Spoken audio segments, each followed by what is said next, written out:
Hello, I'm CJ Werleman, and in this episode, we examine why so many American celebrities are converting to Islam during Ramadan. But first, please don't forget to like and subscribe to our show. Now let's get into it.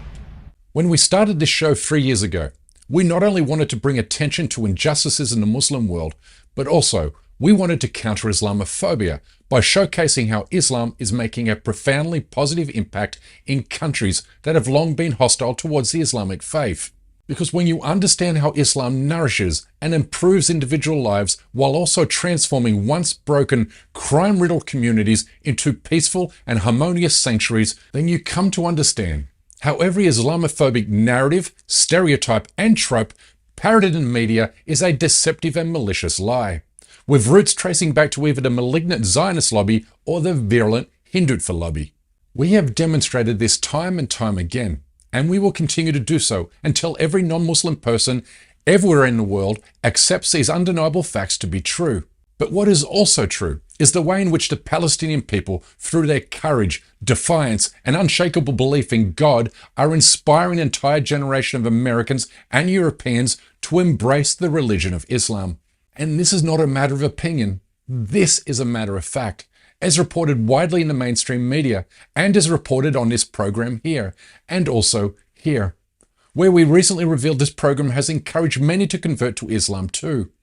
And as a journalist and activist who has covered and countered Islamophobia for 1.5 decades, I have never, ever witnessed anything like what's happening today. This is the start of the Islamic Renaissance period. You see, the Western world is changing its attitude towards Islam on a scale never seen before. You can see it, you can feel it, and you can now measure it by quantifying what is shaping up to be the miracle of all Ramadan miracles. And by that, I mean the unprecedented number of bona fide celebrities who have converted to Islam during the first week of the current Islamic holy month. But we start with American rapper Lil Jon, who converted by taking his shahada at a mosque in downtown Los Angeles last Friday. This is an artist who earned more than $30 million from Billboard topping hits such as Get Low and Turn Down for What. He was also one of the headliners alongside Usher and Ludacris during the halftime performance of the recent NFL Super Bowl. But here he is today declaring his faith to Islam. I testify that there is no one worthy of worship except Allah alone without partner. And I testify that Muhammad is his servant and final messenger. Allahu Akbar. MashaAllah. Allahu Akbar. MashaAllah. Congratulations. May Allah subhanahu wa ta'ala keep you firm upon the path of his obedience. Congratulations, brother. Welcome to the community. Barakallahu feek. When it comes to global superstars, there's none bigger in the history of combat sports than UFC legend Royce Gracie, a Brazilian-born US citizen who announced his conversion to Islam on March 3rd, shortly after appearing as a guest on The Dean Show, which is hosted by my friend Eddie Redzovich. I will come to the moment that opened Royce Gracie's heart to Islam in a second. But first, here's how UFC commentator Joe Rogan described his influence over the sport of mixed martial arts. Royce Gracie proved it in the UFC, and he changed martial arts forever. And that family's probably the most consequential, the most important, significant family in the history of martial arts. The Gracie family changed martial arts worldwide. It's funny, man. In a recent episode, I explained why Islam is the reason why Muslim men are dominating the fighting world by arguing that Muslim fighters are able to train harder with more discipline and less fear than their non-Muslim opponents. But Gracie's conversion certainly puts the metaphorical icing on the cake. This is the moment he embraced his new faith. The core of what makes a Muslim is your belief, what we call aqidah, belief, right? So you, as Royce Gracie, you believe that there is none that should be worshipped except one God? Yes. Correct. You believe that God sent messengers? Yes. Abraham, Moses, Jesus, Muhammad, you believe they were messengers? Yes. That's a Muslim. That's it. I can go to Mecca now. Now you can go to Mecca. we're gonna do your shahada. We're gonna do the testimony, and then we're gonna go to Mecca together. How's that? We gotta go to Mecca one day. We'll do it, inshallah. Inshallah. Inshallah, I already know that. Now, we still have more celebrity conversions to report here, but first, I want to make what you might call a shock prediction. So here it goes. I predict that Joe Rogan will soon convert to Islam. which will be a truly earth-shattering moment for the Islamic faith in the Western world, given he counts among the most influential people on the planet, having hosted the world's most popular podcast for years. But before you call me crazy, let me explain the reasons for my prediction. Firstly, I know Joe Rogan, at least a little bit, having appeared on his show as a guest in 2014 to discuss American politics and religion for nearly 4 consecutive hours, in which he did not hide his disdain and hatred for all religious faiths, including, and in particular, Islam. He has not only said some truly hateful things about Muslims, but also has repeatedly hosted infamous Islam haters such as Richard Dawkins, Sam Harris, Hirsi Ali, and Majid Nawaz, to dish even more poisonous venom on the Islamic religion while also defending Islamophobia. As soon as you talk about this incredibly restrictive, misogynistic culture that's based on an ancient series of rituals and beliefs, you become a racist and a bigot by talking about a reality. And they're not a race. You're talking about culture. And it's important to make that distinction as a Western chauvinist, that I think the West is the best. I don't care what race you are. But I don't think that other cultures are different. I think they're worse. And Islam is 500 years behind us. But here's the thing. The more a person hates Islam, the closer they begin to examine it. And the more they study the Quran and learn about the life and times of the Prophet Muhammad, the sooner their prior misunderstandings and prejudices unravel and disappear before their very own eyes. This was certainly the case for me 15 years ago, which I explained recently in this episode here.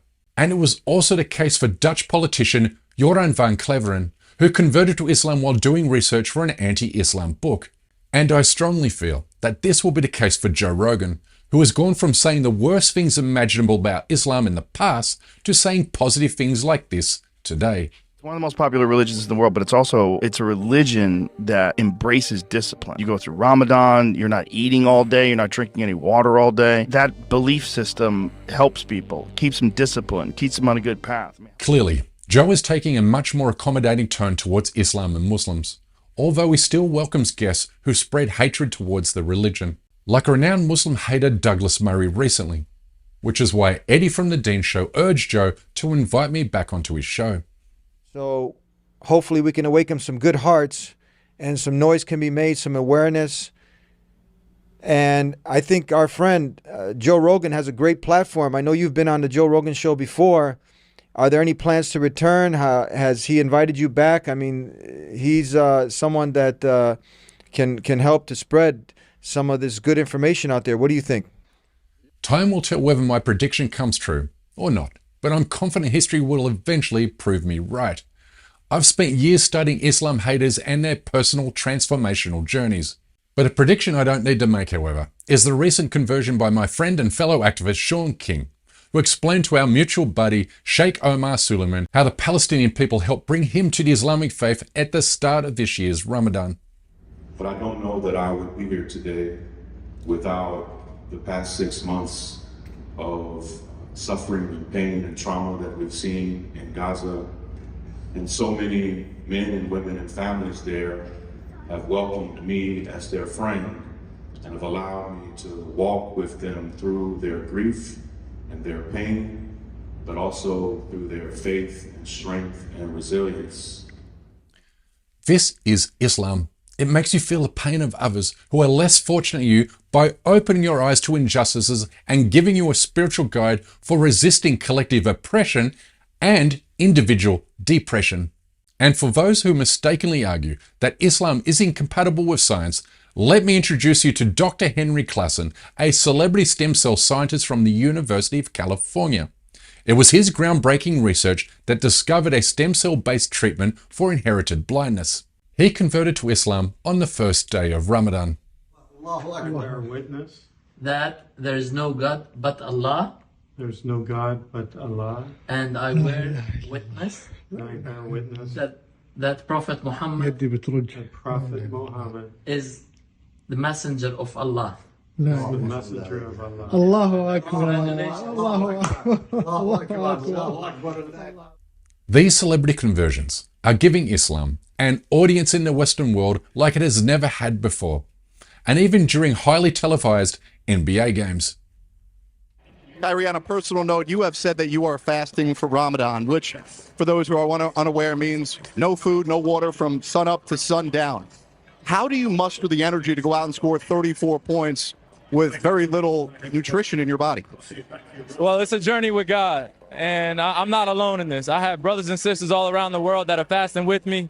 We hold our prayers and our meditations very sacred. I'm walking with faith, and that's all that matters. And when I get a chance to do this in this type of arena and showcase my talents that have been granted to me strictly from God, I'm humbled. There are many good reasons to believe the world has delivered nothing but misery and suffering to Muslims around the world during this Ramadan, particularly given Israel's ongoing genocidal siege of Gaza. But we can't ignore the better reasons why it's possible to believe that the moral arc of the universe is now bending towards Islam. These celebrity conversions are just the tip of a very large iceberg. But that's my time for today. Please don't forget to subscribe to this channel, and we kindly ask you please support our effort